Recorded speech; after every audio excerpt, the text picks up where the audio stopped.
primitive medical care of a species that had barely begun to conquer its own diseases.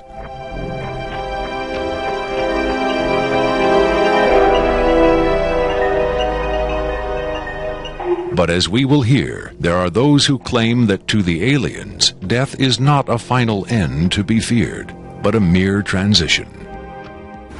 It was in the late 40s and early 50s that the U.S. government's policy toward UFOs was formulated.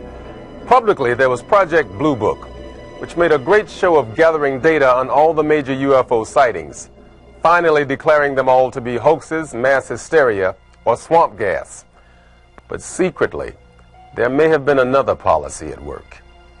Over the years, several documents have come to light which seemingly confirm that a clandestine group, Operation majestic12 Group, aka MJ12, was formed by special classified presidential order on September 24, 1947, for the express purpose of gathering information on UFOs and extraterrestrials, while at the same time keeping such information not only from unfriendly powers, but from the American public as well. If indeed Area 51 has become the nation's repository for alien technology and possibly alien visitors, then the extra-constitutional justifications for such secrecy were developed in the MJ12 Group's planning sessions. James B. Forrestal, Secretary of Defense under President Harry Truman, is widely accused of being the mastermind behind the creation of MJ12. Once created, Majestic may have expanded its mandate beyond what Forrestal had intended. Whatever secrets Forrestal may have known concerning flying saucers and alien visitors, that knowledge died with him when in 1949 he mysteriously plunged to his death from a window at Bethesda Naval Hospital. Though he was being treated for depression, many UFO researchers doubt that his death was a suicide and point to the sinister workings of the possibly mythical MJ12, which in their hypothesis may have been protecting its secrecy from a man who had come to believe the people had a right to know. As late as 1989, according to Bob Lazar, the identification badges at Area 51 read MAJ for Majestic.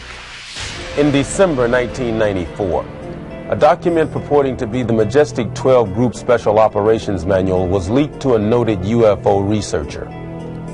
It contains the following directive under the heading Isolation and Custody. EBEs will be detained by whatever means are necessary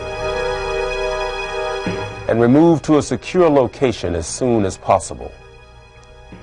There follows this disturbing amplification. Although it is preferable to maintain the physical well-being of any entity, the loss of EBE life is considered acceptable if conditions or delays to preserve that life in any way compromise the security of the operations. From the beginning of the UFO age, it seems, secrecy was always the government's prime directive. In 1988, another anonymous government source, codenamed Falcon, claimed that a second extraterrestrial biological entity, EBE-2, voluntarily became a guest of our government, allowing himself to be examined and interviewed.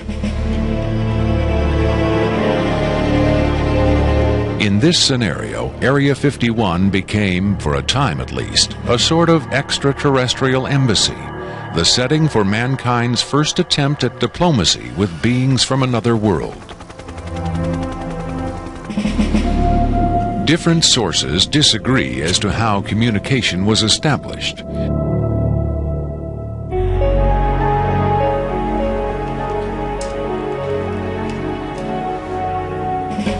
There is universal agreement that the EBEs are incapable or unwilling to speak human language.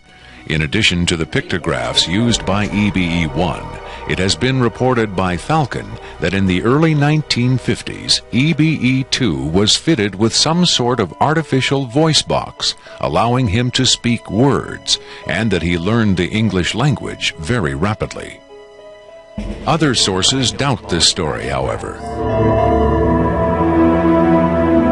By our kind, do you mean we Americans? What has been reported most persistently is that the aliens communicate via thought projection or telepathy. would have been tortured, made to give up their secrets, instead of questioned in this friendly manner. We cannot be forced to communicate. Has it been tried? Not by us. We speak to who's ever willing to listen. The idea of telepathic communication with alien beings carries with it the same doubts and controversy attached to telepathy itself. Do the practitioners of this ancient art really have the ability to read minds?